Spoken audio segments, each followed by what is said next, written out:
Now turn to Section 1 on page 2 of your question booklet.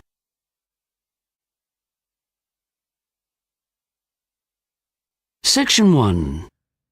You will hear a woman talking on the phone to a car salesman about some second-hand cars he has for sale. First, you have some time to look at questions 1 to 5 on page 2.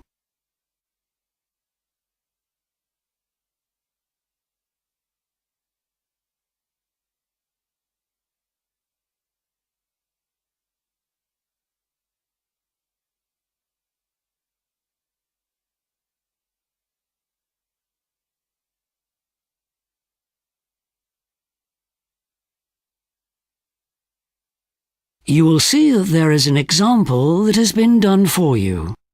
On this occasion only, the conversation relating to this will be played first.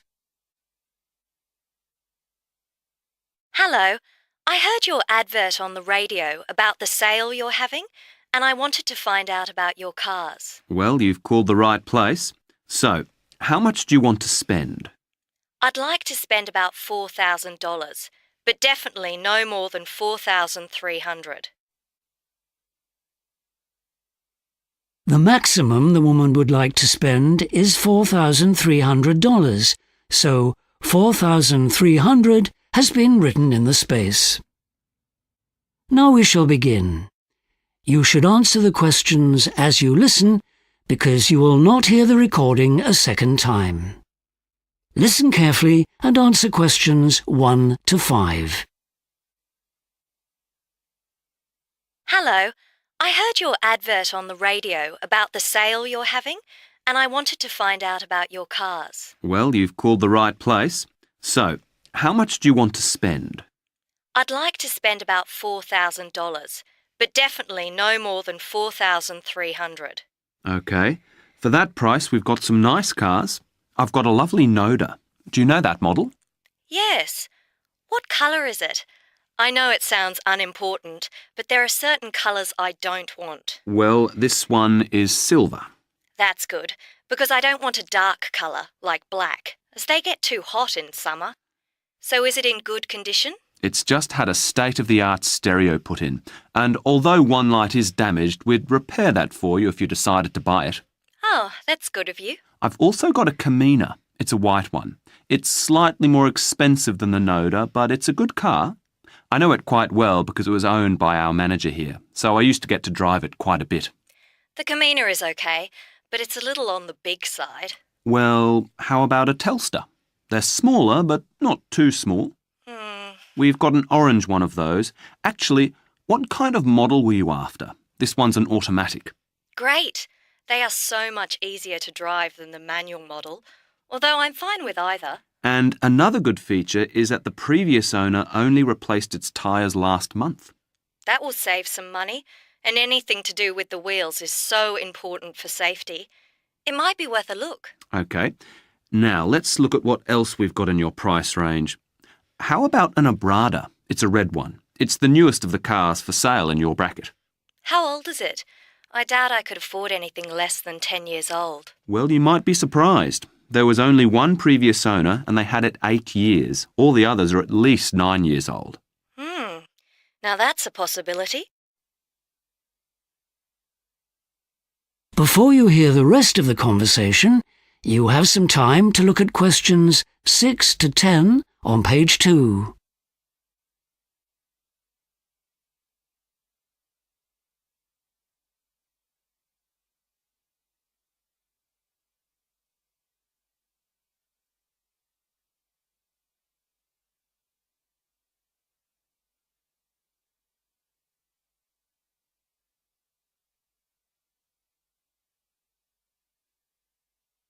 Now listen and answer questions 6 to 10. OK, well, I'm interested in a couple of those. Could I come and take a look at them? Sure. We're open 7 days a week. Do you know where we are? I think so. You're on Station Road in Mitchell, right? I usually go past your place when I'm on the bus. That's right. You can't miss us. What day would suit you? Don't leave it too long as these cars are likely to go quickly at these prices. Well, I couldn't get there before Wednesday, and even that might be pushing it. How does Thursday sound? Sounds good. I usually don't work then or Fridays, but I am this week. That's good. I'd prefer to deal with you. OK, so would 9:30 in the morning be OK? No worries. When you arrive, ask for Gerald Smith. That's Gerald. OK. Now, will you be coming by car or public transport? I'll probably come with my dad in his car. He knows all about this sort of thing. Well, you should be able to park at the supermarket. Parking can be a bit hard with all the businesses around here and all our cars out the front. Great. Now, is there anything I need to bring with me? Let me think. If you want to take the car for a test drive, you'll need to have identification with you. I mean, otherwise you could just drive off in it and never come back. OK, that's easy.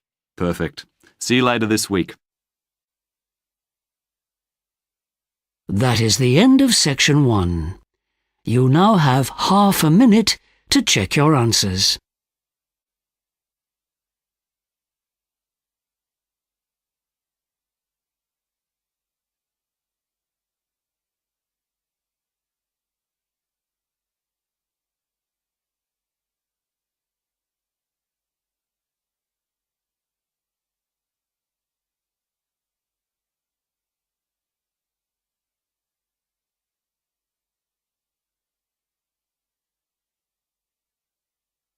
Now turn to section 2 on page 3.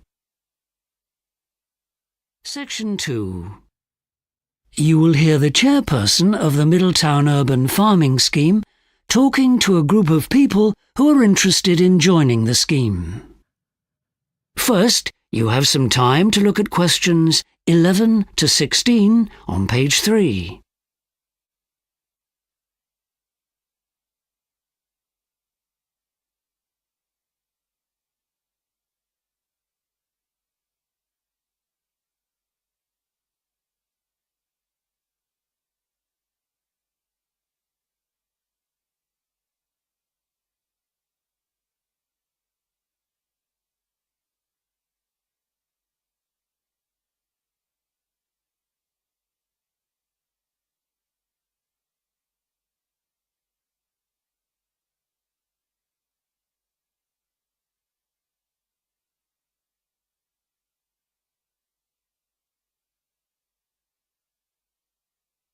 Now listen carefully and answer questions 11 to 16.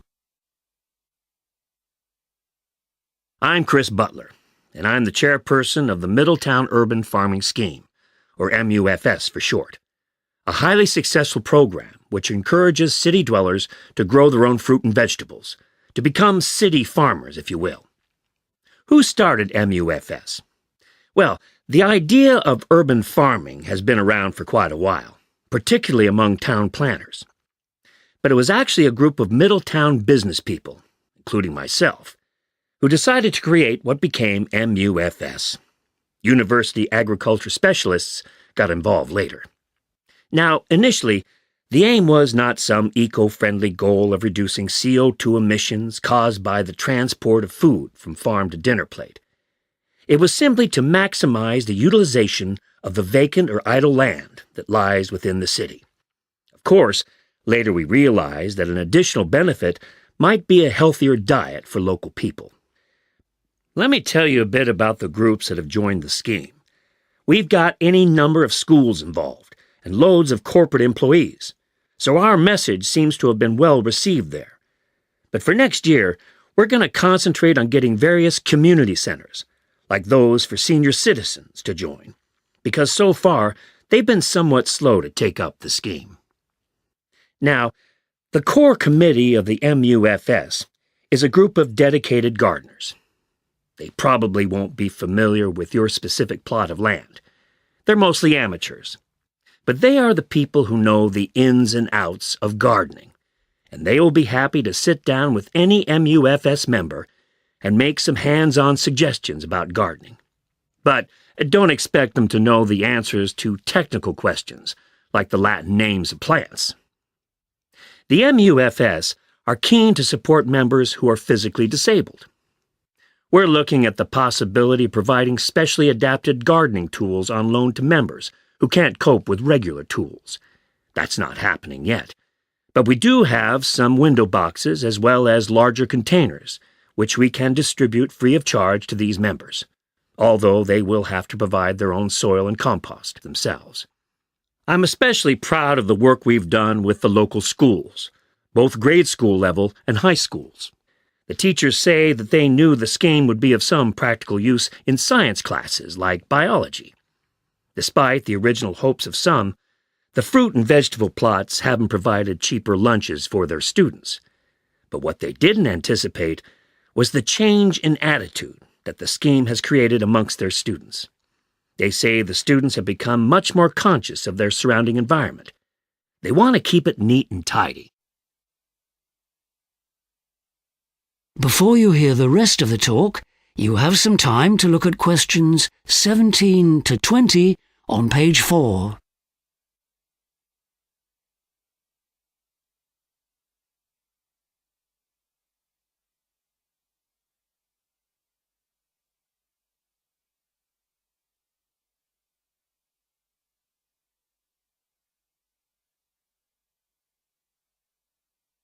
Now listen and answer questions 17 to 20.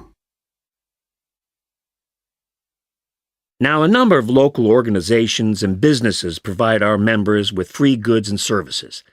Let me go through some of them. The city hospital, as you might expect, has to provide thousands of meals for its patients. So the manager of its kitchen runs a course for our members on how to use vegetables in a huge variety of dishes. The local government found it had a large glass building, which the Parks Department used to start off flower seeds and young plants during the winter, and they agreed to allow our members to use this free of charge to get their own little seedlings off to a good start. Another thing, the university has agreed that if members send them a sample of their soil, they will do a series of tests on it to indicate what kind of plants will grow best and what types of fertilizer and nutrients would be best to use. And just to make sure our members know what's good for them, a supermarket is offering a series of classes on how to lose weight and stay healthy by having a sensible diet. Now, let's talk about the practicalities. That is the end of section 2. You now have half a minute to check your answers.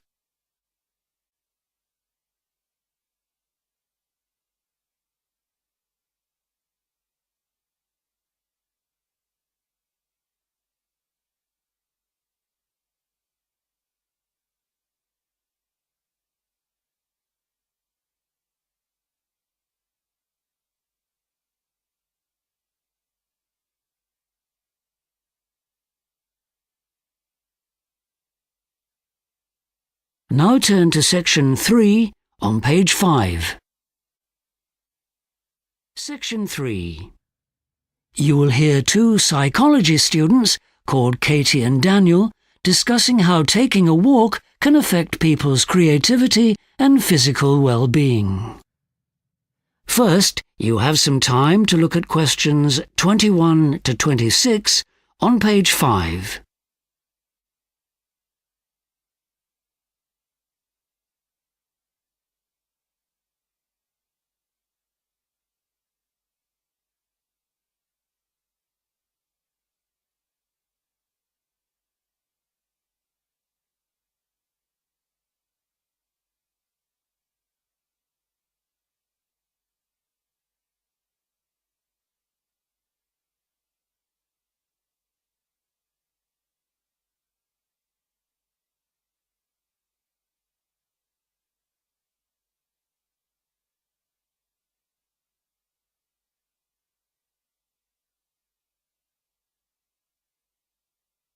Now listen carefully and answer questions 21 to 26.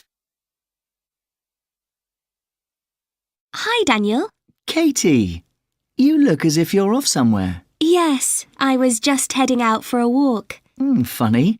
I was just reading an article about some research that's been done on the effects of walking on creativity. Sounds interesting. I've always found walking helped me think, But this article confirms that everybody can benefit. Oh, tell me more. OK, but I may even do some more research on it at some point, so don't pinch my idea. Promise. Well, in the experiments, the researchers tested participants' creativity by comparing how many ideas they thought of while they were walking, compared to while they were doing other activities. What, like listening to music? Nothing like that. But they did analyse the ideas participants came up with when sitting, both outdoors and inside. What I found surprising was that they didn't compare walking to other forms of exercise, like running, for example. Right. So what was the difference between the experiments? Well, in each one, the activities were put together in different ways. Several of the experiments specifically focused on the ability of participants to come up with new ideas. Then the final experiment was a control test of sorts. Oh, right. In one experiment, participants had to think of unusual uses for 3 everyday objects within a time limit. OK. And then there was an experiment with words. What did they ask them to do? Compare words in unusual ways. For example, the word sweet. If participants simply said sweet as sugar, that wasn't creative. But an answer like sweet as a cat with honey on its paws was. OK. I can see why they'd ask them to do that. Really? I just don't see how the experiment is fair. Why? Because the conclusions are based only on the researcher's opinion? I think it's more that anyone who'd studied language would be at an advantage. OK. Was there an experiment about focused thinking? Yeah, there was. It aimed to find out if walking helped focused thinking, though I wasn't sure that I agreed with their findings. They decided that walking doesn't help this type of thinking. What evidence did they have? Well, that's it. I don't think there was enough evidence to support their conclusions, even if their methods were sound. Well, I'd certainly hesitate before making such a bold statement. Still, it's a first step, isn't it? I suppose to move forward with this, they'll need to test other ways people keep fit, like swimming. That would be useful, but personally, I'd like to know more about the fundamental reason for the effect on people's creativity. That would be good. Then it could be applied more widely in work, for example. Again, that's secondary, really. Before you hear the rest of the discussion, you have some time to look at questions 27 to 30 on page 6.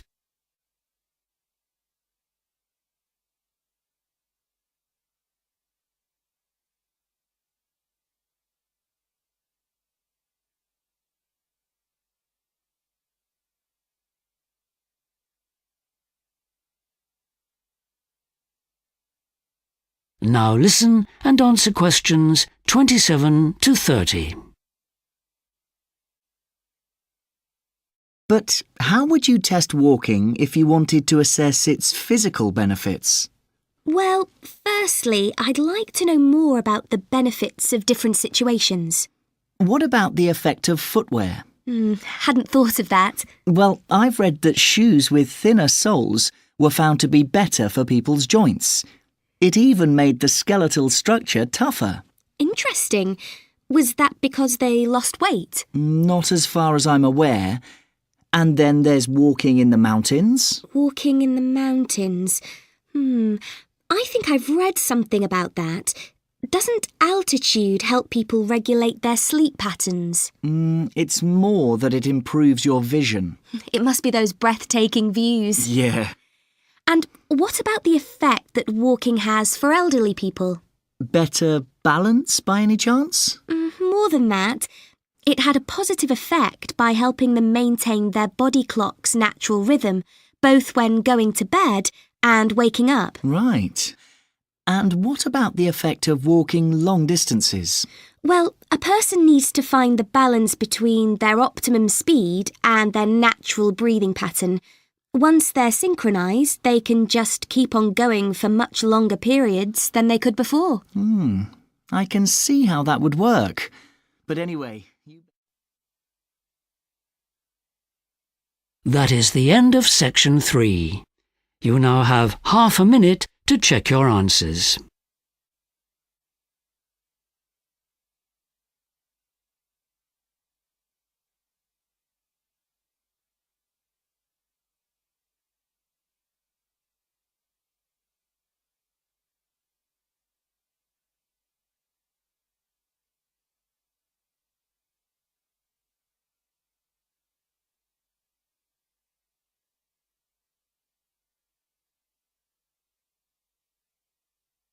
Now turn to section 4 on page 7.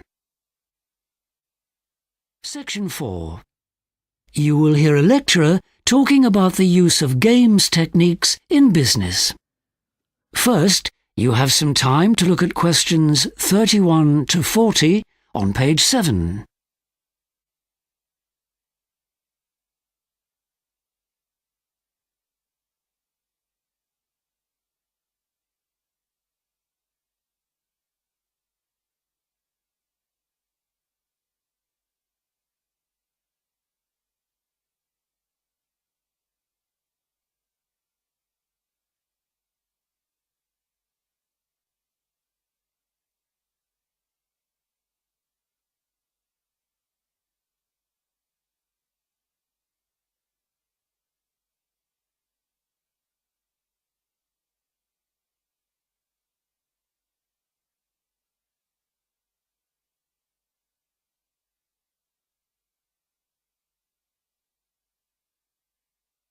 Now listen carefully and answer questions 31 to 40.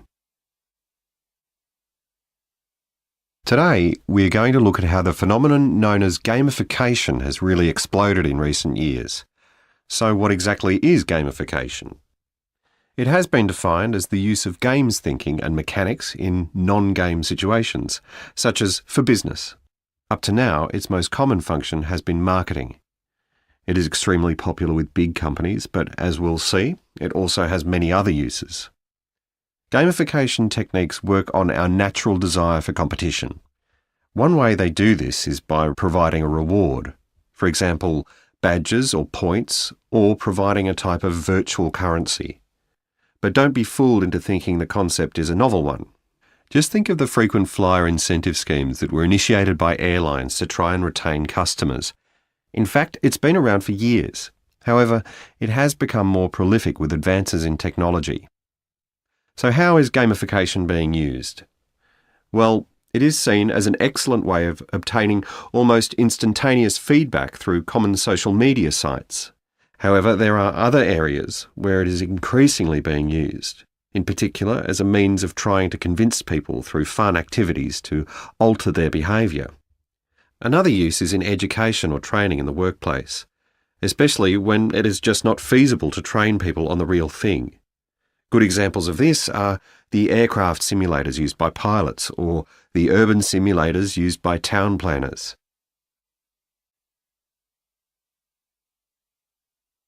So let's look at a few examples of the successful implementation of gamification. One perhaps surprising use of gamification has been in official campaigns by governments and authorities who have quickly seen its potential. In Australia, the government developed a smartphone app called My Fit Buddy, whose aim was to help people get off the sofa and exercise. The app provided plenty of motivational content to ensure people got the encouragement they needed to increase their levels of activity. Overseas in one city, instead of just punishing the drivers caught driving too fast, a local authority conducted a trial where they rewarded good drivers with free entries into a draw. The trial was so successful that it resulted in a 22% reduction in speeding. Gamification is also playing its part in helping people make healthy choices. In an attempt to get commuters to walk instead of using the escalators in an underground station, the staircase next to it was transformed into a piano. It had a touchpad underneath which played notes as people stepped on it. When it was in use, almost everyone opted to use the stairs instead of the escalator. Another example is a medical research company in Australia. They realised the potential of gamification to help the elderly recover much more quickly from accidents. When the elderly fall, the most common injury is not to the arm or the leg, but to the hand. So they took an already popular computer game which involved people smashing fruit and adapted it so patients could practice their fine motor skills in a fun way. Now, there are a number of things to consider when using gamification. First of all, there is no way it can work unless it is fun. In fact, without that element, it could have the complete opposite effect on the consumer. In addition, as companies are often obtaining a lot more personal information and data on their customers this way, they should always be mindful of their legal obligations in terms of legislation relating to privacy. So now, it's over to you to think of other examples of gamification that you might have come across. That is the end of section 4. You now have half a minute to check your answers.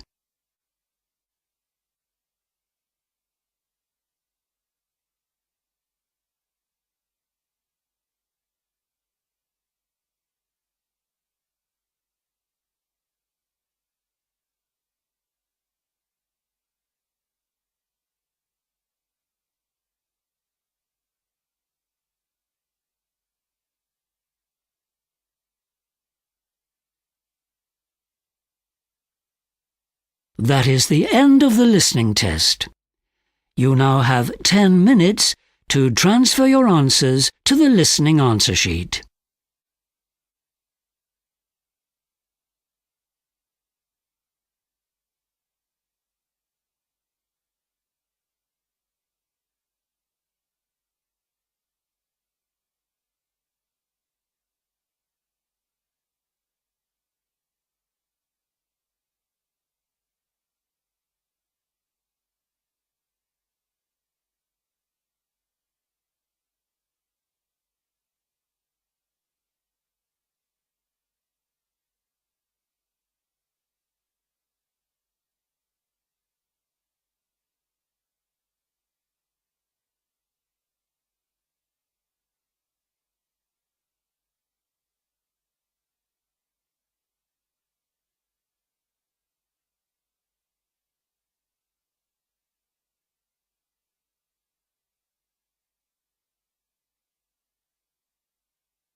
Section 1. You will hear a conversation between Peter and Jim talking about some details for their shared accommodation. First, you have some time to look at questions 1 to 4.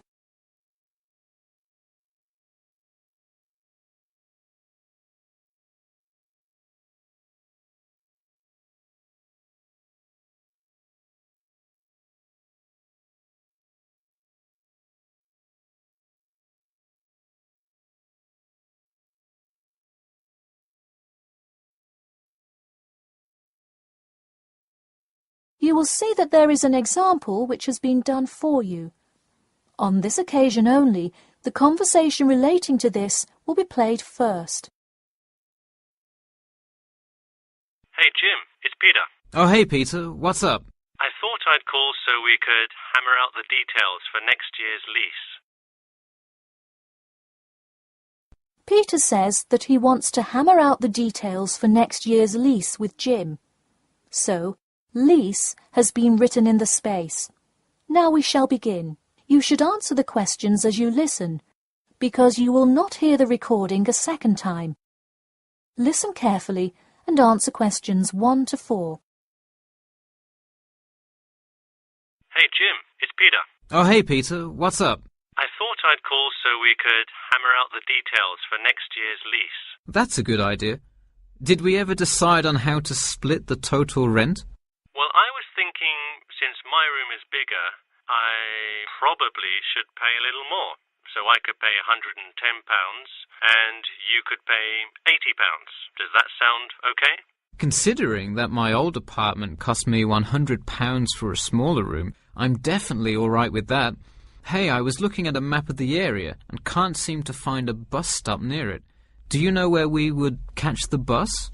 Well, the bus is actually pretty far from us, but we have that garage that we can park our cars in. Wow, that's great. Convenient parking is hard to find, so we're lucky we have that. Okay, so we have a whole lot of things we'll need to buy when we move in. How do you want to split that up? I was wondering, do you still work at the supermarket? Yep, every Tuesday and Saturday. Would you be able to buy things from there if I sent you a shopping list? Sure, I can do that. Great. Then I can take care of whatever else we need that you wouldn't get at a supermarket. If you want, I'll pick you up from work that day and we can go to the apartment together. Oh, that would be great, thanks. No problem. That way we can split the cost of petrol. Works for me. It's so expensive these days, isn't it? It's downright obscene. Before you hear the rest of the conversation, you have some time to look at questions 5 to 10.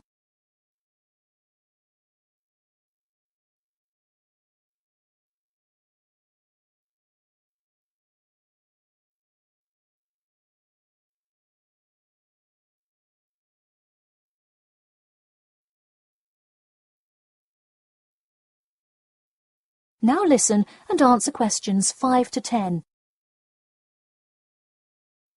So let's figure out what appliances we need. Do we have a microwave? Yes, the landlord's providing that for us. Hey, do you still have that space heater, though? We need one for the kitchen since it's not connected to the central heating. All right, I'll bring that. Anything else? Well, I have some dining room and living room furniture I can bring, so that should take care of most of the big stuff. You know what we do need, though? Could you bring a toaster? I actually don't have one. It doesn't come with the microwave. No, the landlord is only supplying the microwave. It would really help if you could bring one. Okay, I'll pick one up at the store. You know, I also have this cool antique rotary phone that would be a cool addition to the apartment, sort of as decoration and utility. Oh, cool. The only thing is, we'd have to put it in the kitchen unless you want it in your room. Why not put it in the living room? The living room's too loud to have a phone conversation. The noise sort of carries, so if one person is trying to watch TV or have friends over, the person on the phone won't be able to hear. Okay, well I guess kitchen it is then. Any other big things we need? That seems like everything. That's all I can think of. And of course, move-in is June the 1st. I can't wait. We'll be able to watch the big game in our new apartment. It's going to be awesome. Yeah, we can move in the morning and then Friday night we can sit back and cheer on Liverpool. I have an exam in the morning, but we'll be done around 11 a.m. and can move in after. Wait, Liverpool? You're joking, right? I thought you were a Manchester United fan. Man U? No way. Liverpool all the way. Oh no, I don't know if I can live with a Liverpool fan. That is the end of section 1. You now have half a minute to check your answers.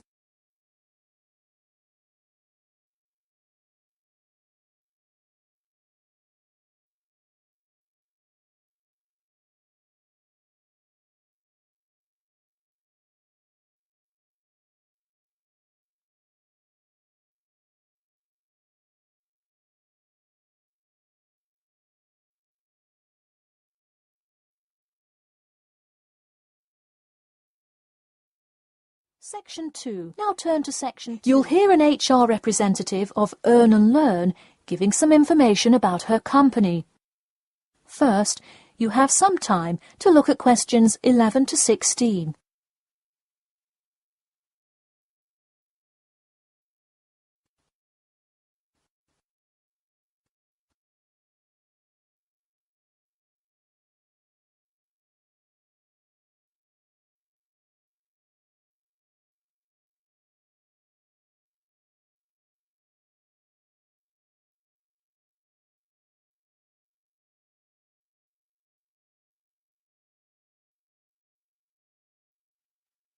Now listen carefully and answer questions 11 to 16. Welcome to all of you. Can everybody see and hear me? Good. I'm Sarah Connor, an HR representative of Earn and Learn. I have been asked today to talk to you about our company. So, for those of you who don't know very much about the company, let me start by giving you some basic information about it. Earn and Learn started nearly 20 years ago. It is not a charity, but a for-profit company that enables promising entrepreneurs to make money while traveling.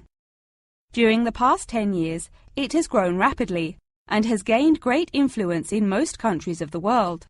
We have a partnership with the school and take a large number of recent graduates from the business school. So, if you are a recent graduate, I'd say you can consider applying to our company. Before your application, you might be curious about what sort of places you could go to. There are 4 main locations, but you also have the freedom to submit a different location, and if they can make the necessary arrangements, you can go. The first country Earn and Learn established locations was the US, where you may choose from multiple locations, as long as you can commit to their more rigid schedule of August to December. Also, you could do the Australia internship. That one is really cool. You work at a wildlife shelter and learn about the business practices of non-profit organizations. You do have to be willing to commit 8 months for that one, though. Perhaps that's a long time to be so far away, but I would say it is really an amazing opportunity. I don't know whether some of you are in decent physical shape. If so, the South Africa internship is another exciting one. You learn a lot about sustainable farming, but you would be doing some of the manual labor involved in maintaining a farm. Indeed, it's hard work, but I think you would definitely be able to do it. It may be wise to wait until after their summer is over, so it's not so terribly hot. In addition, there is a most recently established location in India. This one gives you more of a study abroad feel, given that they arrange a host family for you to stay with. In the other locations, you live in an apartment with other interns, so this is definitely a unique experience. Before you hear the rest of the talk, you have some time to look at questions 17 to 20.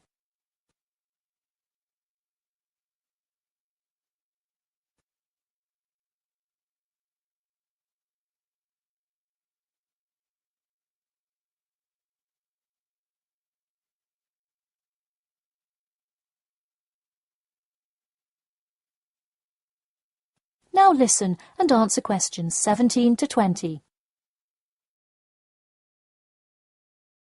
Regardless of where you go, at the end of the program you get a global traveling certificate, as long as you can explain your experience. You can provide a written log of what you did. I recommend writing journal or blog entries about what you do every day, or a weekly summary of each day. Of course, you don't have to write up a formal report or anything like that, and you need to apply for it once you have returned. Some students may want to know whether this is a paid internship. Actually, you have to pay for the flight there yourself. But you have the opportunity to create your own small business, which could earn you money if it's successful. So basically, you pay for it all up front, but when you're there, you can find ways to make money.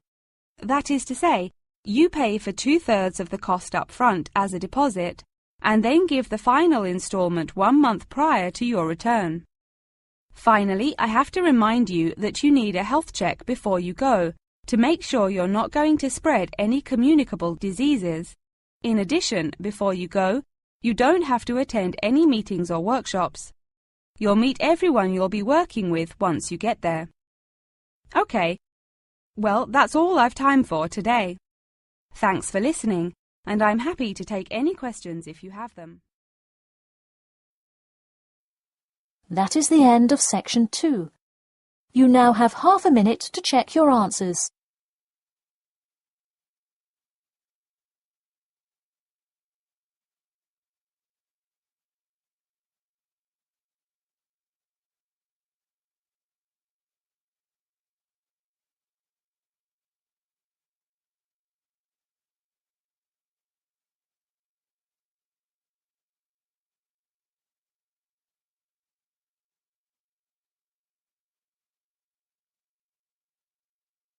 Now Part turn to 3. section 3. You will hear two students called Jen and Rob discussing a project they are about to start working on. First, you have some time to look at questions 21 to 24.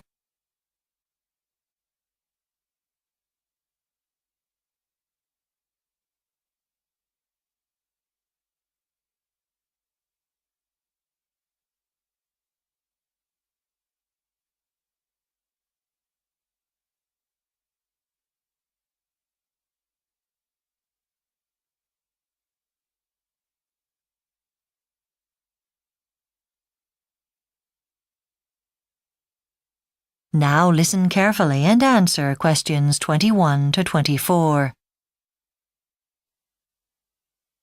Hi, Jen. Hi, Rob. We need to look at this project we're doing together in forensic linguistics. Sure. The first thing we have to do is define forensic linguistics. I thought we could say something like, linguistics involves the analysis of language, and forensic refers to using scientific techniques to solve crimes. So forensic linguistics involves analysing people's use of language to find out whether they've committed a crime. What do you think of that as a definition? Sounds okay. I looked it up in my dictionary and I got something similar. Then we can add something about what forensic linguists actually do to back it up. You know, like analysing documents to find out who wrote them. Good point. Let's do that. What about the actual project? I'm glad we chose voice identification as the topic. Yeah, we've been given a voice recording of a possible suspect. Not a real suspect, of course. So we've got to listen to the recording and analyse their voice. Should be okay? Well, I've already listened to the recording and I can't even tell if it's a man or a woman. But I guess that doesn't matter. The accent's a local one, though I'm not sure how that will affect anything. Where we're really going to get in trouble is that the recording is very unclear. I'm sure they've done that to test us. Well, they weren't going to make it easy. We have to analyse the voice sample with that spectrograph instrument, don't we? Learning what to do with it is the only thing that really concerns me about this project. It'll be fine. I guess so. And then we have to interview the suspect and make our own recording face to face and decide if it's the same person as on the original recording, right? Yes. It's not an exact science, but it's usually pretty accurate. You can often tell, even when they've got a cold, it's the same person, but they might do something like speaking with another accent because the tutor suggests they do that just to test us. So let's get on with it then. Oh, and don't start your usual self-doubt about whether you can do the work or not. You usually do okay in the end. I reckon that as long as we focus on the main points of the assignment, we can think about the finer details later. My problem is creating things to worry about before I've even started. Before you hear the rest of the discussion, you have some time to look at questions 25 to 30.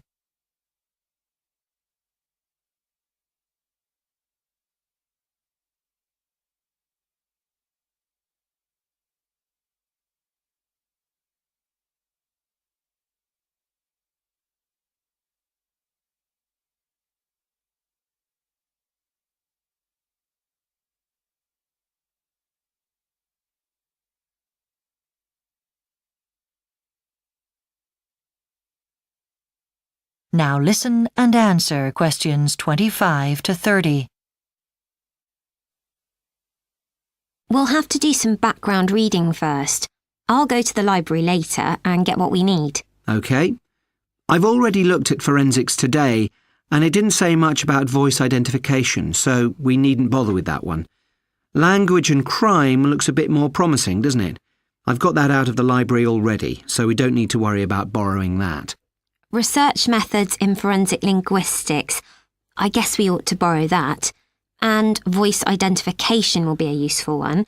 I'll borrow that from our classmate George. He won't need it for his project. But we should get out modern forensic techniques.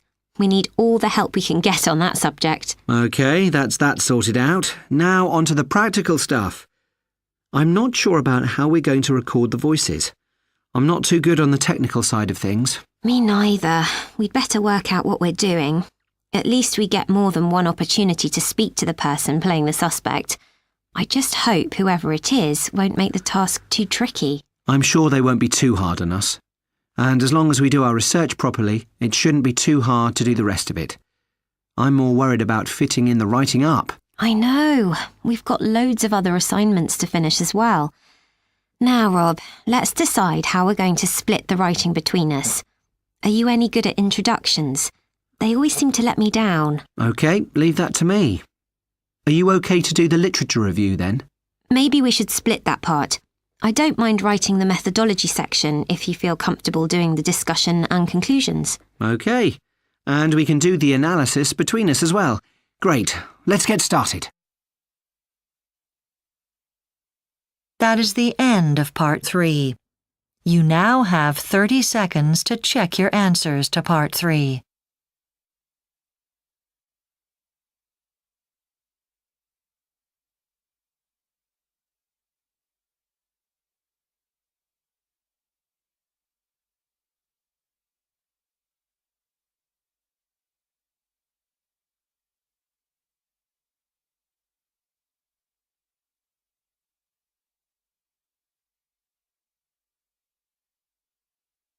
Today, we'll continue that discussion by looking at dormancy.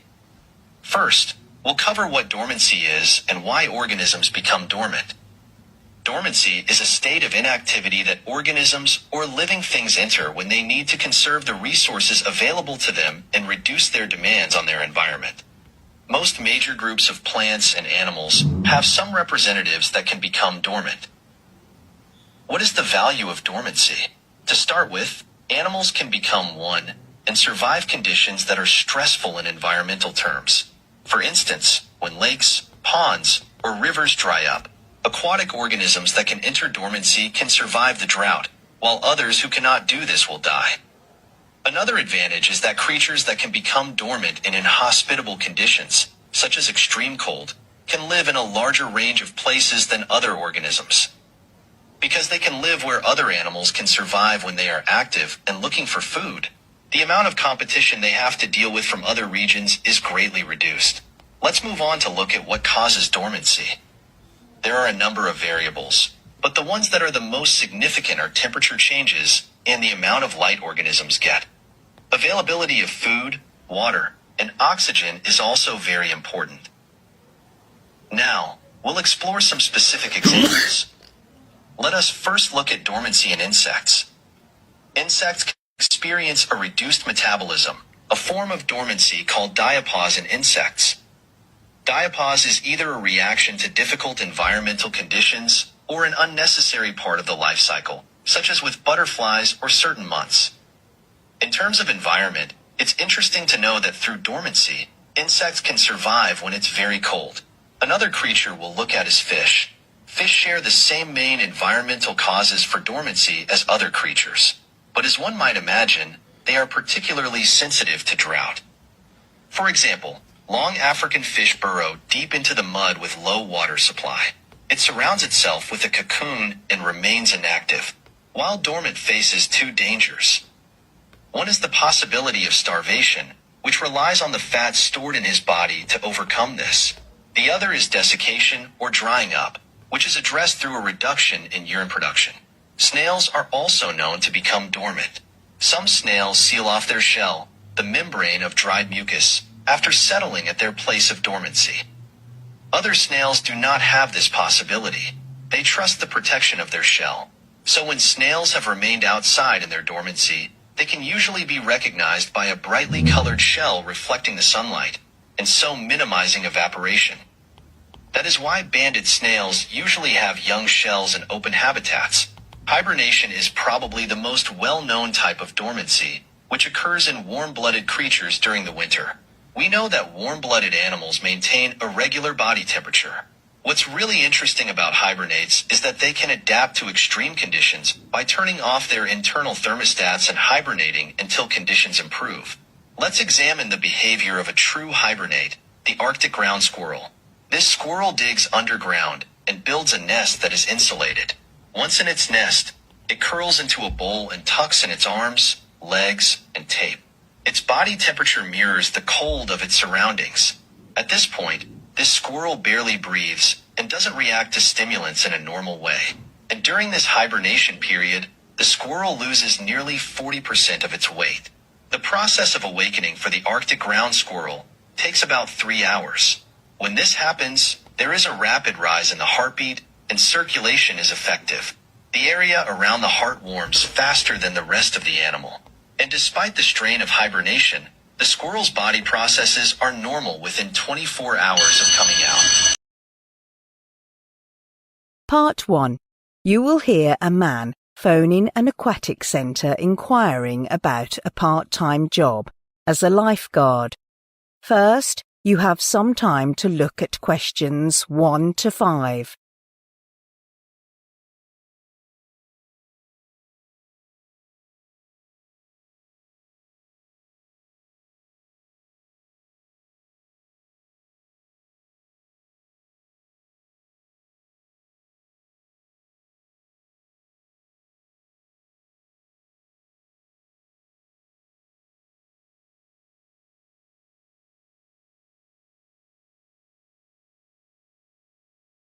Now listen carefully and answer questions 1 to 5. Hello, North Bay Aquatic Centre. Jane is speaking. Oh, hello. I'm calling to apply for a part-time lifeguard position. Am I speaking to the right person? Yes, you are. We are currently recruiting lifeguards for 2 different positions. But first, I'll have to jot down some of your personal information before we officially invite you for an interview. Is that all right? Sure, no problem. May I have your name, please?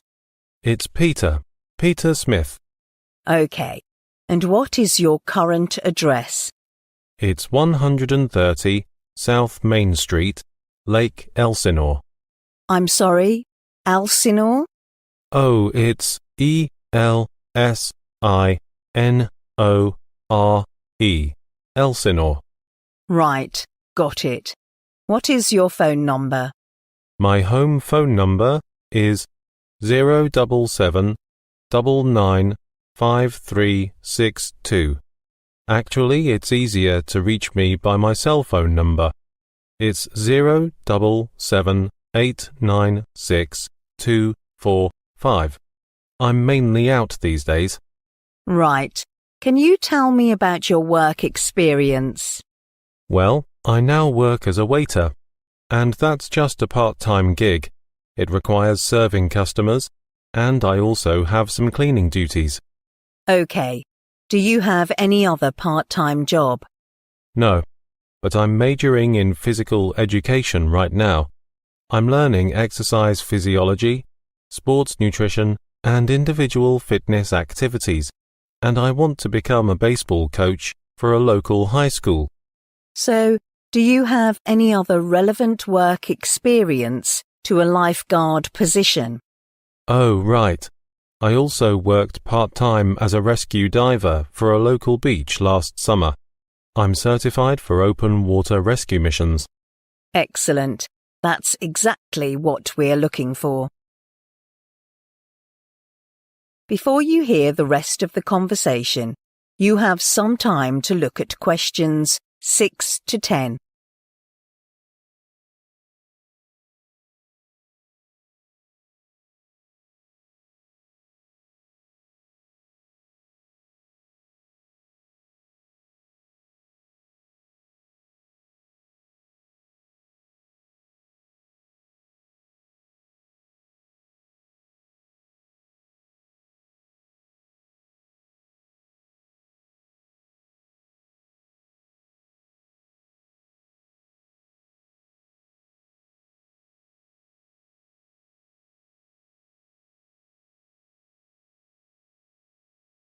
Now listen and answer questions 6 to 10.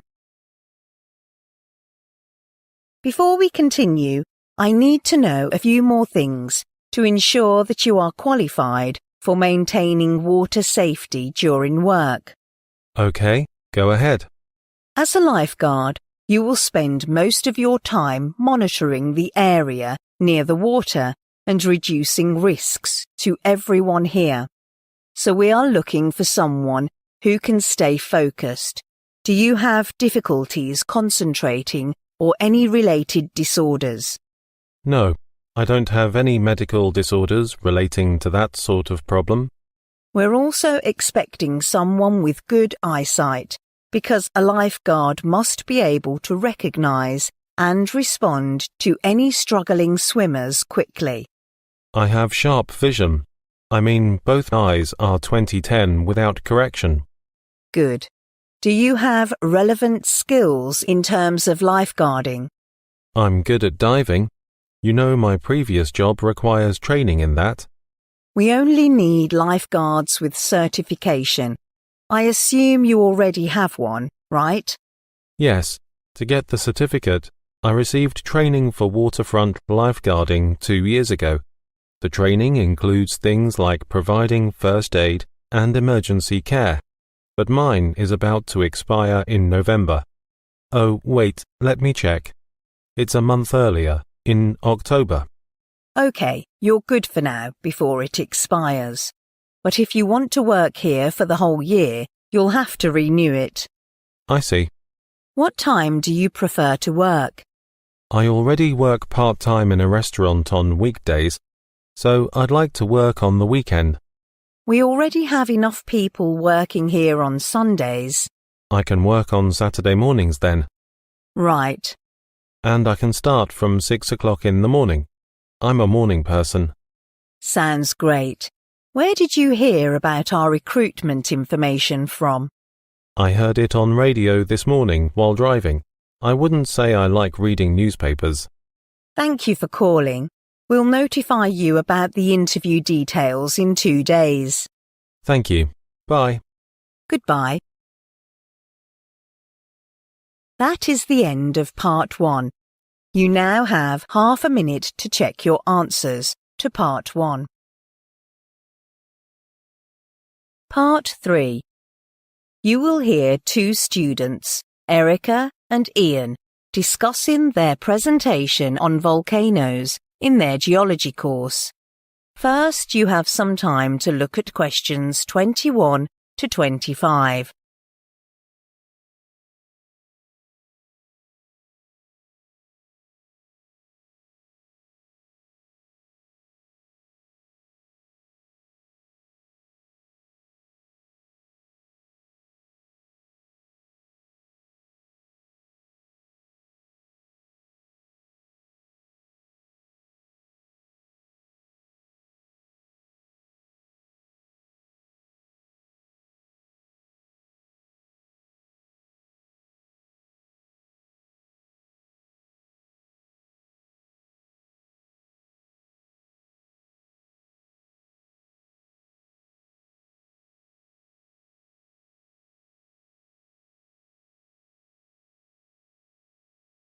Now listen carefully and answer questions 21 to 25.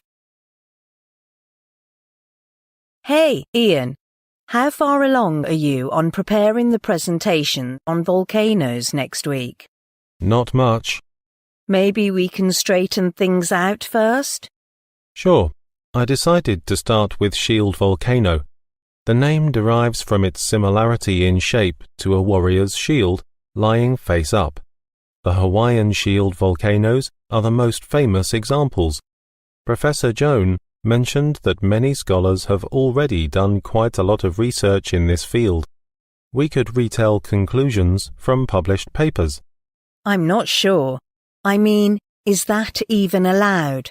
I know we don't have to use first-hand data we collect, but copy in others? Come on. It's not like we are using their findings as our own. The professor said it would be okay, as long as we cited our sources. Oh, okay. Do you have any ideas about stratovolcanoes? Stratovolcanoes, also known as composite volcanoes, develop over many thousands of years through repeated eruptions and other volcanic activity. But the current information I have at hand is only very vague. Fuller descriptions are needed for this. I'm sure you can find them. All right then, leave that to me. Have you read anything about rhyolite caldera complexes? Yeah, they are the most explosive volcanoes on Earth and don't even look like volcanoes. The origin of these volcanoes, like Yellowstone, is associated with a hot spot. You've got most of the information correct.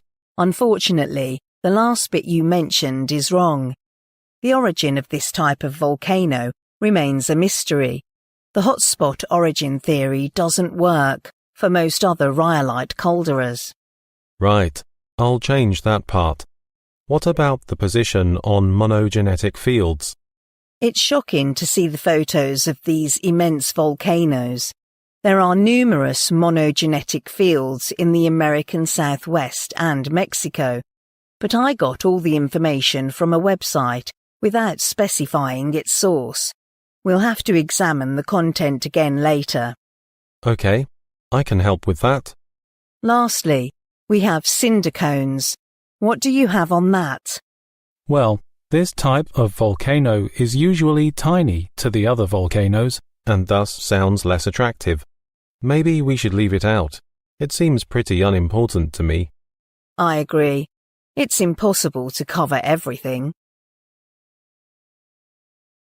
Before you hear the rest of the conversation, you have some time to look at questions 26 to 30.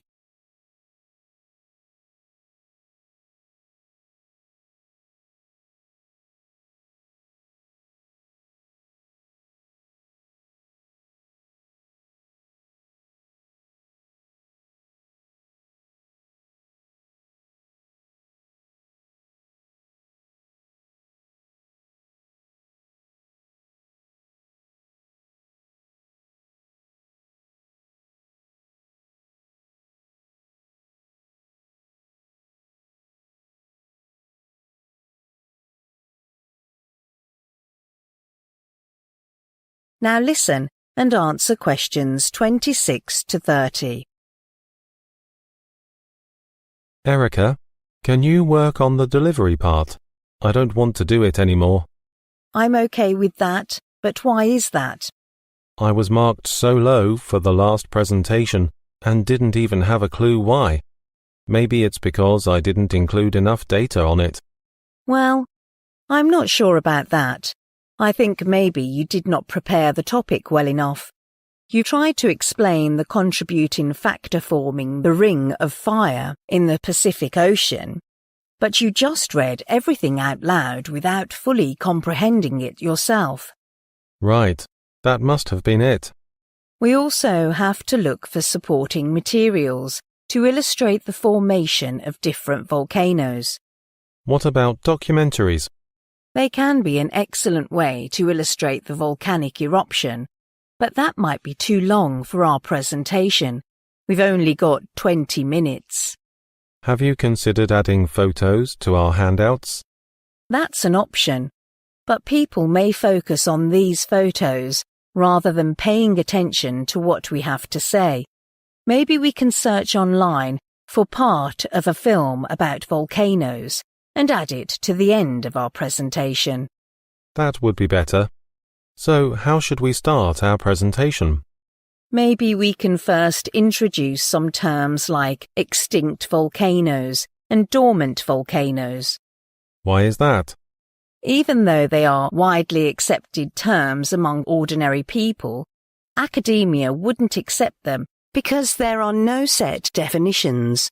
For example, an extinct volcano would be one nobody expects to erupt again, but there have been several eruptions from widely acknowledged extinct volcanoes.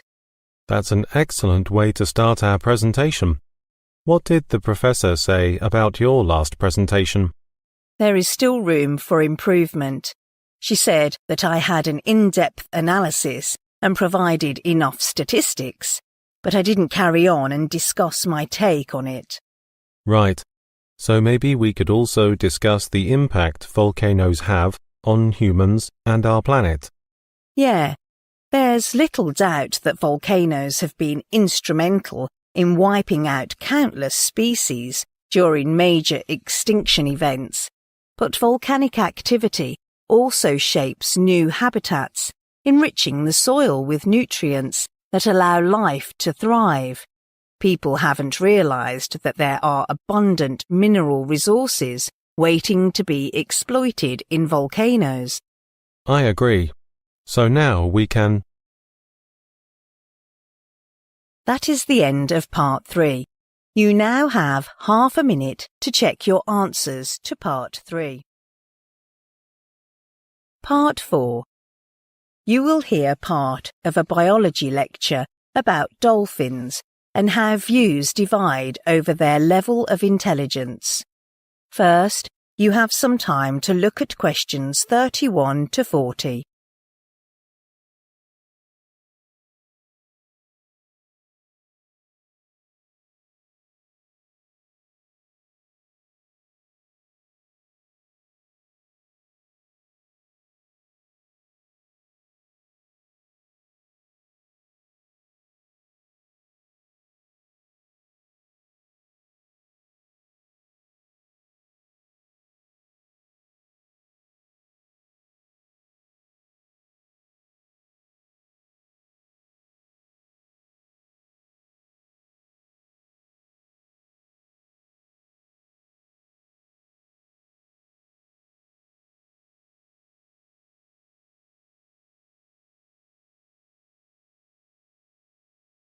Now listen carefully and answer questions 31 to 40. In today's lecture, we'll dive into the topic of dolphin intelligence, discussing dolphin behavior and their physical structure in an attempt to shed light on the question, how intelligent are dolphins? Well, concerning body size, dolphin brains are among the largest in the animal kingdom, more extensive than chimpanzees, and certain species, like bottlenose dolphins, have brains even bigger than humans. However, some current tests suggest that they do not possess the same cognitive abilities as humans, despite having a similar brain size. For instance, dolphins are often trapped in gill nets, originally intended for tuna fishing. These entanglement cases have led to unnecessary injury or deaths of dolphins, gradually depleting their numbers. Clearly, dolphins don't realize that they could just jump over these vertical barriers and swim to safety.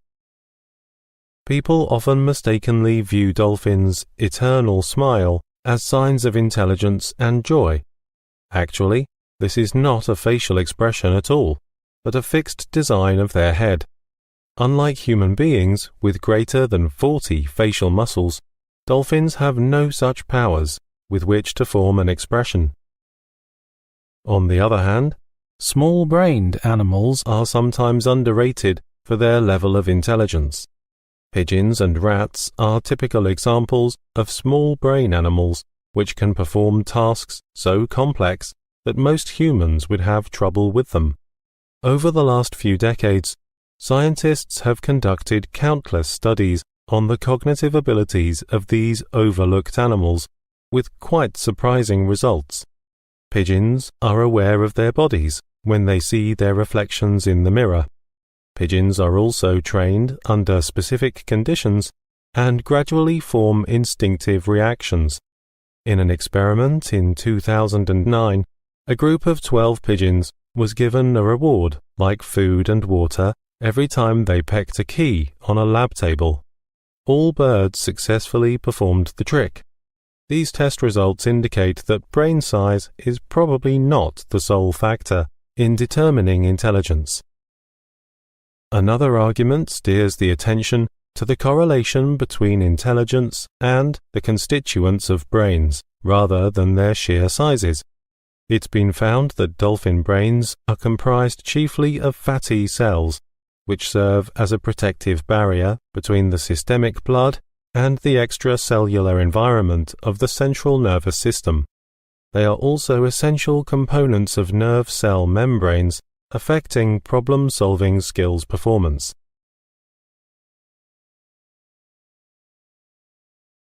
Now, the second mainstream view is that dolphins are highly intelligent.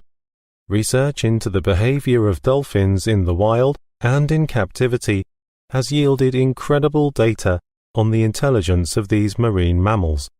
Studies show that dolphins not only have the ability to learn as individuals, but those individuals can then pass their new knowledge on to others.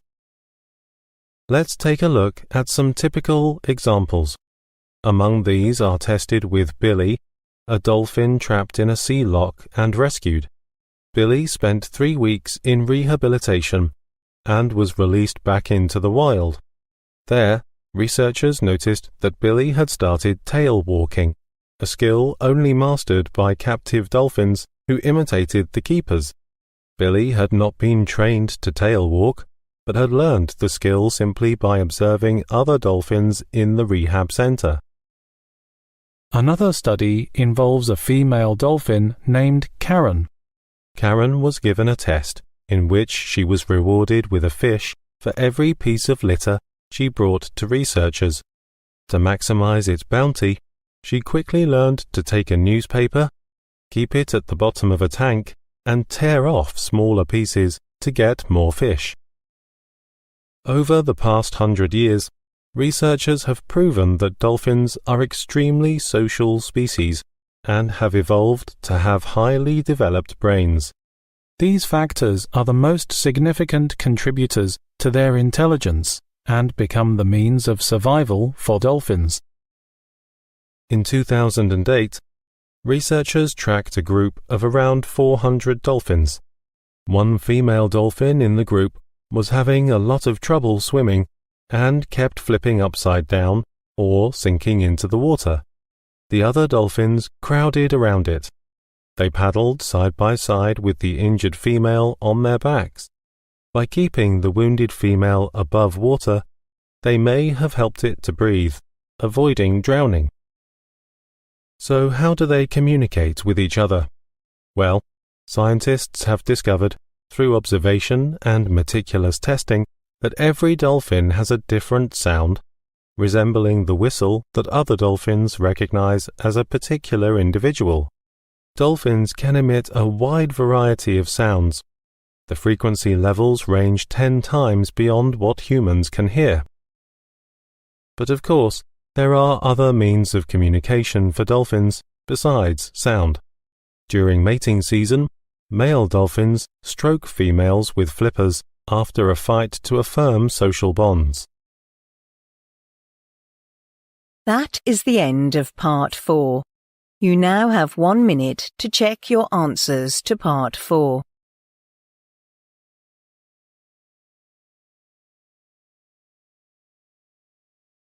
Test 2.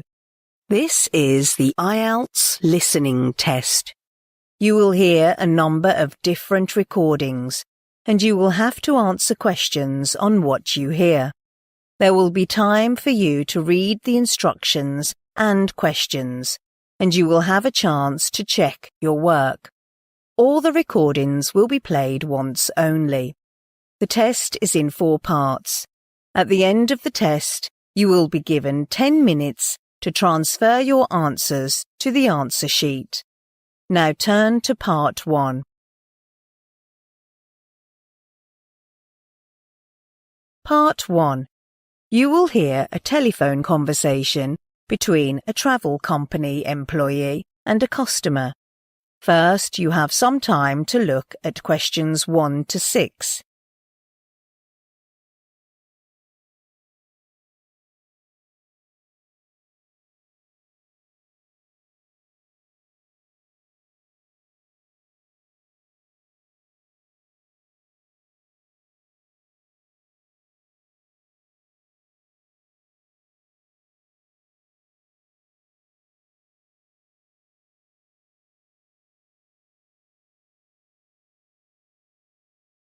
Now listen carefully and answer questions 1 to 6.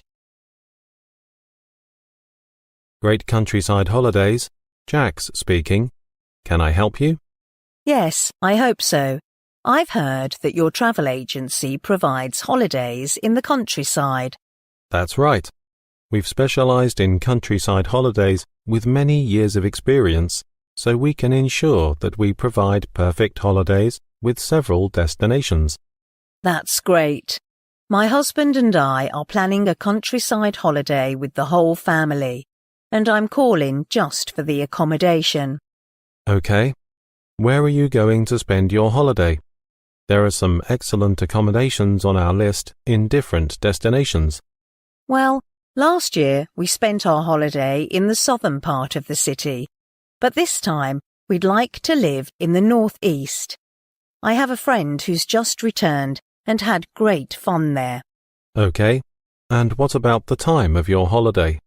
It'll be the first week of September, which we think will be off-peak travel time.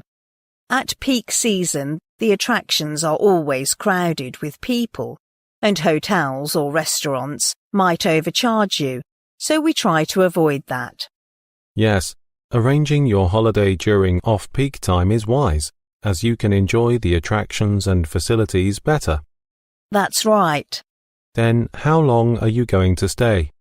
Our holiday will last 3 days, and we will stay there for a weekend. Okay, that's the location and time of the holiday. Then let's turn to the accommodation itself. Do you have any particular requirements for housing?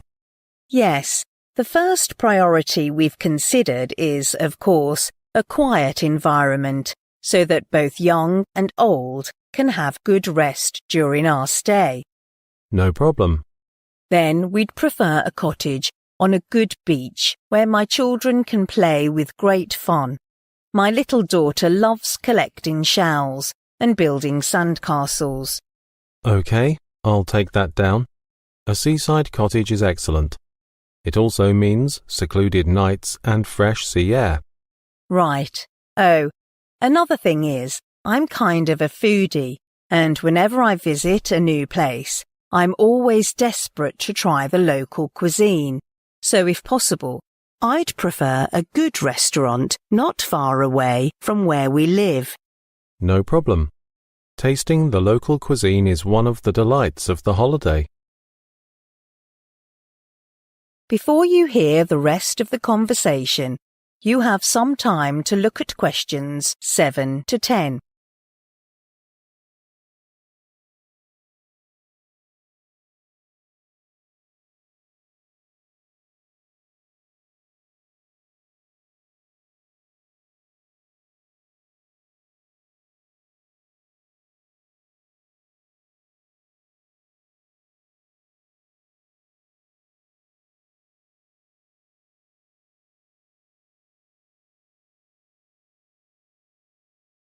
Now listen and answer questions 7 to 10. Then what about the actual room? Are there any other requirements? Our family has 5 members, so we'll need a cottage with 3 living rooms and a separate bathroom with a shower. Okay, 3 living rooms and a separate bathroom with a shower. Oh, another important thing is, my father got his backache last week, and climbing stairs might cause trouble. I'm concerned that he might not recover from it during our holiday, so there shouldn't be any stairs in the cottage, I'm afraid. No stairs. Okay, I've taken that down. Do you need a balcony? Actually, it's not necessary for us, but if possible, we need a garden, you know, where the children can play. No problem. Several cottages cater to your need. Great. Well, that's all our needs for the accommodation. Okay, I've written down all the details, and I'll contact you as soon as I find the one which can satisfy your needs. Thank you. I'll need your personal details. What's your surname? Cheffins. That's Cheffins.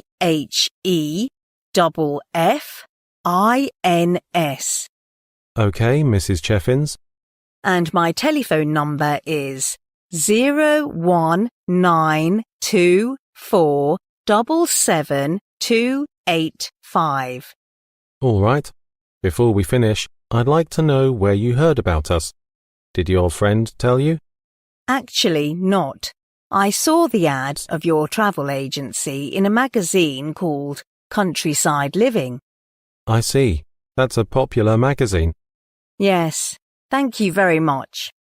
My pleasure, Mrs. Cheffins. Bye. That is the end of part 1. You now have half a minute to check your answers to part 1. Part 2. You will hear an electronic toy company manager talking to a small group of new temporary staff who are starting work at the company. First, you have some time to look at questions 11 to 15.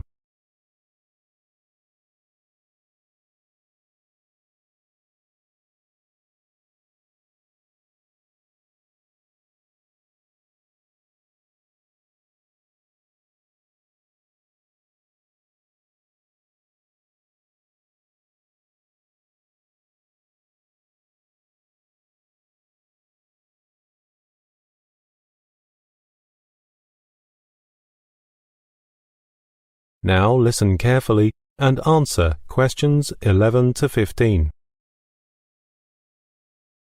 Good morning, everyone. My name's Janet Parker, and I'm the Human Resources Manager of this company. Thank you for joining us and coming to this training session, which I hope will help you quickly learn about our company and know what you will do in your position. First, I'll briefly introduce the history of our company. We're quite an old company, specialising in electric toys for more than 30 years. The founder, Ronald Stevenson, got the idea of establishing his own company when he finished his apprenticeship. With the support of his grandfather, he got enough start-up capital and the company was set up and succeeded in a short period. To satisfy the demands of customers, we've expanded the premises considerably over the past years, and the number of staff members has grown up on a regular basis. Recently, we found the sales of our products creeping up very slowly, and we've decided to introduce new electronic toys to give that a boost. So we have to look for more workers to help us. And that's the reason why you are here. The first week may be pretty challenging, as there will be a lot of new information. But don't worry too much about trying to remember everything. The important thing is to check with someone if you're unsure what to do. According to the contract, you'll be expected to work here for 6 months. Some of you asked me if there is a possibility for you to be employed as our full-time member. I can't give you a definite answer now. It'll depend on your job performance during the employment and whether we have job vacancies then. About 200 full-time staff members in our company, 70% of whom are responsible for sending out goods, while the minority of jobs are in the manufacturing line. You will work in different departments according to our needs, which I'll explain to you in detail later. Working in our company, you'll be impressed by our modern machinery and production methods, advanced skills and friendly working atmosphere. However, I must tell you one thing which is not so pleasant. Because the manager of the payroll department is on sick leave these days, I'm afraid that you won't get paid on time this month. But don't worry too much. It'll be solved very soon.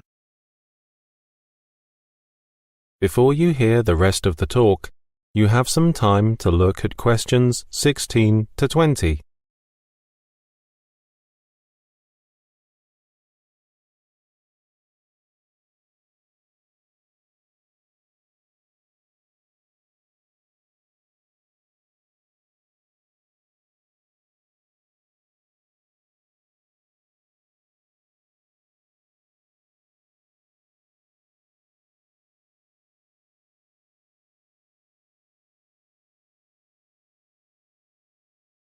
Now listen and answer questions 16 to 20. In the second part of this training session, I'll explain what you will be responsible for in the following working days. There are 5 positions and you'll be working in different departments. As I've mentioned before, we're in urgent need of someone who can deal with the salary problem, so our staff can get paid as soon as possible. And that's the primary job for the first person. Then, the second of you will be working in the manufacturing line to help develop new products. And I'm sure you will be pretty busy in the following days. The third person will work on the 6th floor, and your main job is to look after the mechanical side.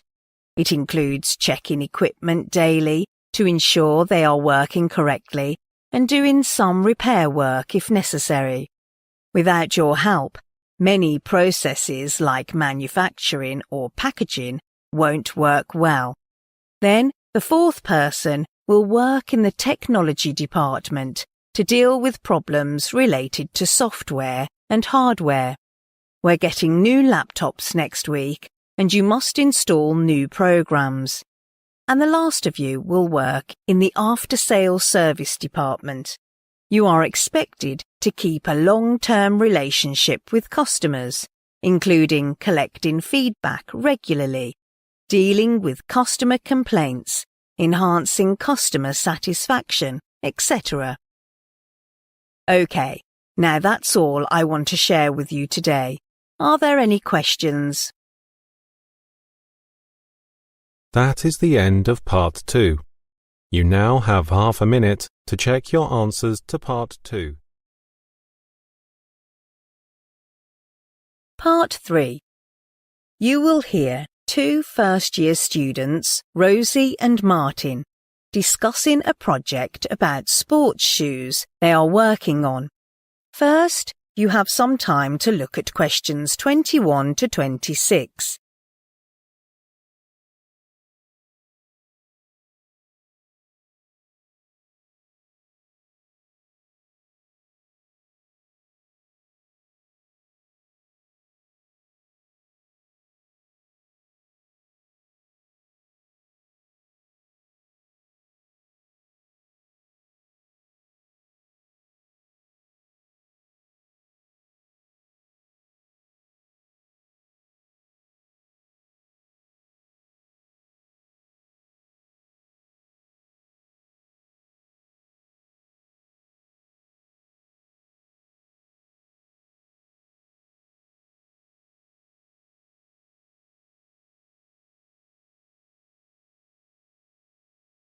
Now listen carefully and answer questions 21 to 26.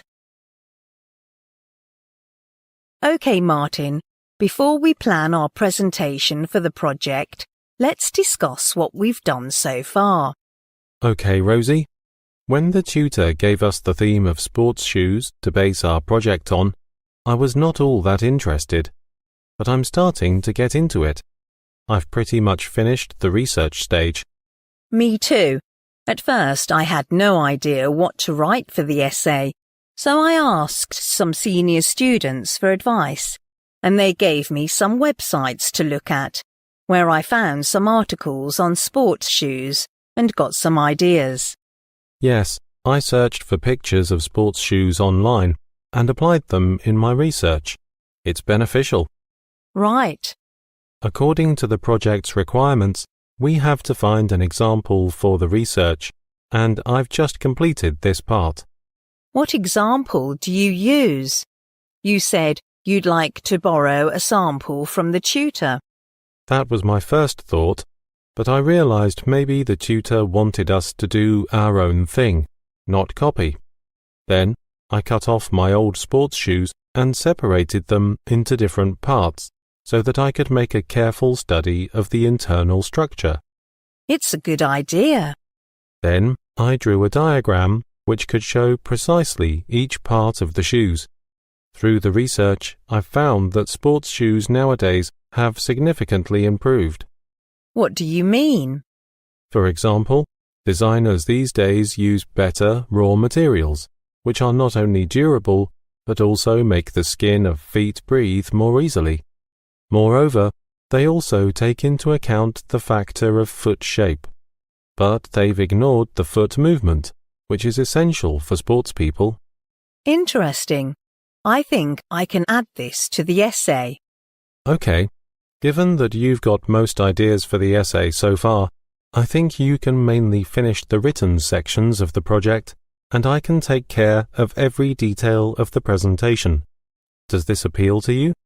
I'm okay with that. I prefer written work to give in a presentation. That's good. What do we need to do next? Well, according to the plan, we will give a presentation next Wednesday, and before that, we'll have to finish the questionnaire left by the tutor, and I think we can handle it this weekend. Okay. Do we have to do some face-to-face interviews? The tutor said that would be for the next assignment, not this one. Okay. Then about the presentation. I remember in the last tutorial, the tutor advised us to use some slides to make the presentation more attractive. But I'll also need a whiteboard because I like writing or drawing when necessary. We can ask our tutor for help. He might have one and can lend it to us. Right. Before you hear the rest of the conversation, you have some time to look at questions 27 to 30.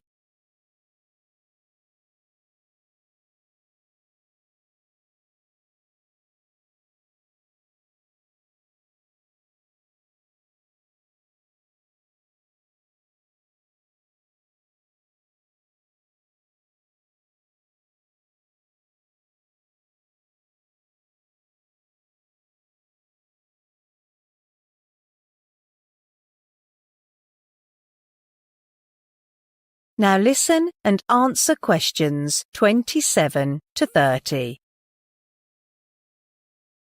Well, Martin, let's go through the draft of the essay together and see whether there are any changes we have to make. Okay, Rosie. I think the summary gives a brief and precise description of the project's main ideas. Where will it go? I'd like to put it at the end of the essay. What do you think? Good idea. And I think the result part describes in detail what the research has achieved. But I'm wondering whether it should go directly behind the part of the research, as they are closely related. Yes, I think that'd be better. I'll move this part. Then, the conclusion, I'm wondering whether I've used too many technical terms, which other students might struggle with. You're right. Not everyone will be familiar with the subject. So I think we could replace them with straightforward explanations. I agree. Lastly, the discussion. I like this part as it presents a series of questions that we can talk about with other students after the presentation. Yes, but I think the questions look messy and need to be better sequenced. Maybe we could arrange them in a list. Okay, that'd be better. All right. That's all about the essay. Now let's talk about the presentation. That is the end of part 3. You now have half a minute to check your answers to part 3.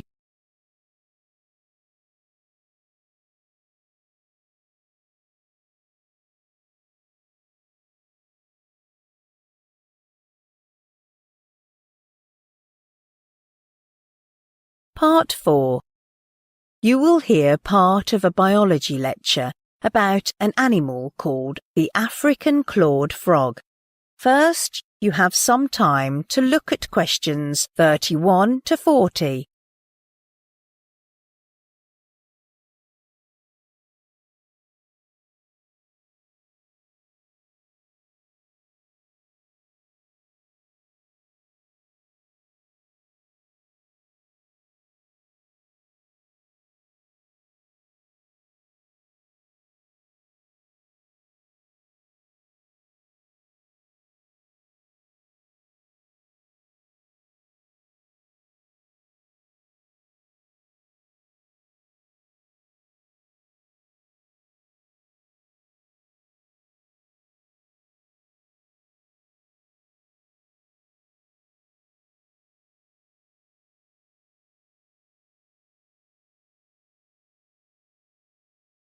Now listen carefully and answer questions 31 to 40.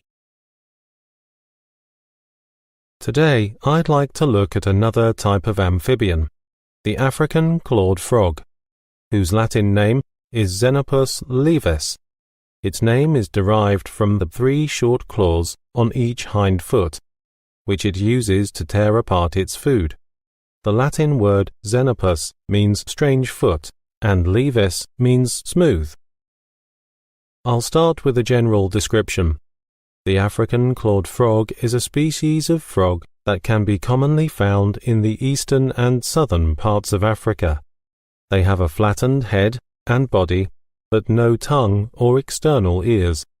As the Latin name suggests, African clawed frogs have smooth skin, unlike the toad, whose skin always has a rough texture. The body of African clawed frogs is covered with mucus, which can give their sensitive skin protection, thus playing an indispensable role in their survival. Male and female African clawed frogs can be easily distinguished through several characteristics, and the major one is their size. Generally, male frogs are about half as big as females. Specifically, female frogs are usually 4.5 inches long, weighing around 7 ounces, while males are generally 2.5 inches long and 2 ounces heavy. Then, let's turn to their habitats. African clawed frogs are entirely aquatic frogs, so they live in water all their life, whether they are tadpoles or adult frogs. Although they can live in a wide range of freshwater environments, they particularly like still water instead of fast-flowing streams. During the summer, African clawed frogs are mainly found in warm rivers, and during the rainy season, they tend to move into flooded forests. In the wild, African clawed frogs are highly adaptable to changes in the environment around them, whether in oases or glacier-covered lakes. Besides, they can even survive in water with high salt levels. It is because African clawed frogs have a unique physiological mechanism in their body that could automatically regulate the balance of water inside and outside their body. In dry weather, African clawed frogs always burrow themselves into mud, where they can survive for more than a year. They are incredibly hardy and long-lived, with an average lifespan of 5 to 15 years. Some are even recorded to have lived for 20 to 25 years. However, African clawed frogs are susceptible to the pollution of the water, even though they are not listed as endangered species.